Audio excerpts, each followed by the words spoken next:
I'm gonna show you the best way to roast pumpkin seeds, and it starts with a fresh pumpkin. Now this one's pretty big, so I'm going to stabilize it with a towel. So I'm gonna start with a knife I'm comfortable with that's nice and long and a little bit heavy, and I'm gonna use the point of it, starting at the center and the top, and pierce in. That's where I have my leverage. Once I feel that hollow towards the center, I can start working down. And it's all about leverage here. So I'm wiggling my knife, I'm pulling it in and out, and I'm working my way down the side of the pumpkin.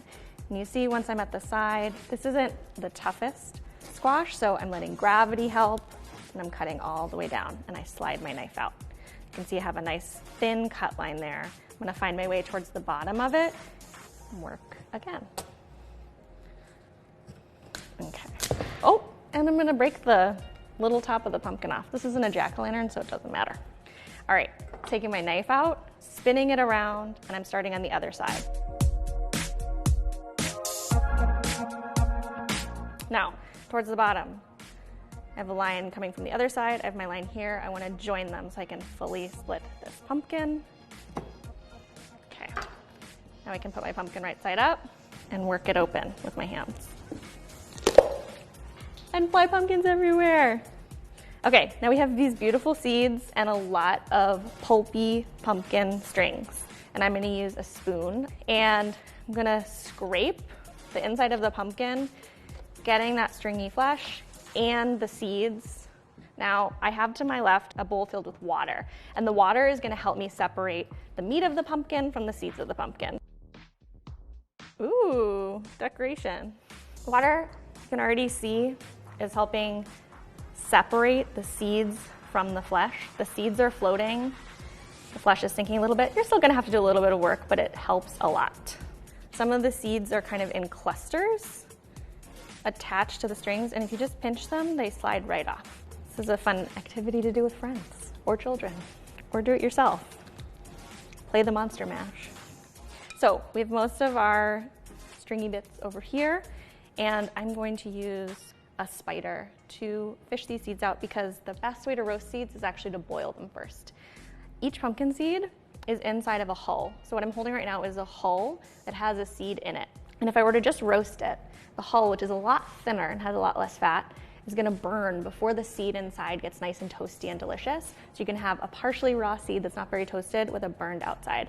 What I want is toasty deliciousness all the way through, and a nice hull that attaches to the wonderful flavors I'm gonna add. So by pre-boiling them, I'm starting the cooking process inside of the pumpkin seed before I even put them in the oven.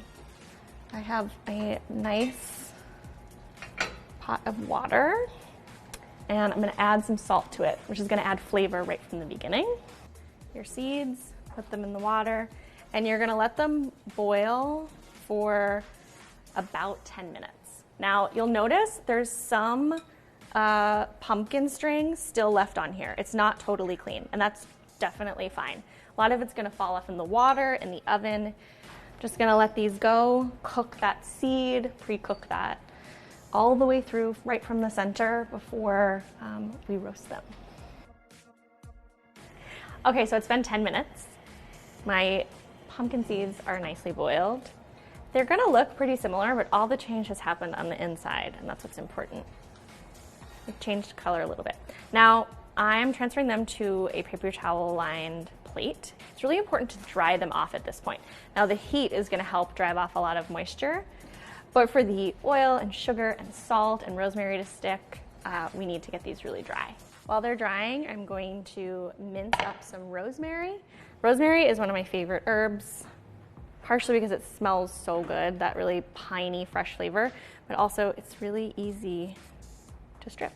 Now, I don't want a giant mouthful of rosemary because that piney flavor is delicious, but in small doses. So I'm gonna mince them pretty fine.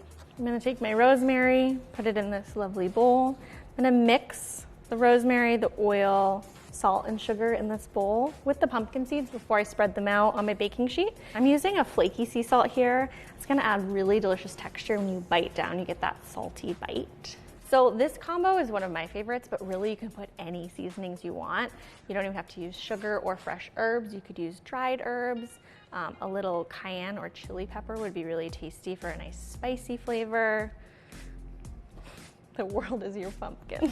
I'm patting off the last bit of water from these pumpkin seeds. Then I'm just going to gather up a paper towel and shake them into this bowl. Now for some oil to help all of those lovely flavors stick together. Toss it all together. Shake them into an even layer on my baking sheet. I've lined it with parchment. There's sugar in here and I don't want it to stick to my baking sheet directly. These can take anywhere from 15 to 25 minutes. You want to check them every few minutes. Toss them around so that they get nice and golden on every side. Just keep an eye on them. Okay, so it's been almost 20 minutes and I think my pumpkin seeds are ready. Look at this beautiful color. A lot of that sugar melted, the rosemary baked. Nice and salty too. And they're not burned, but they are cooked all the way through.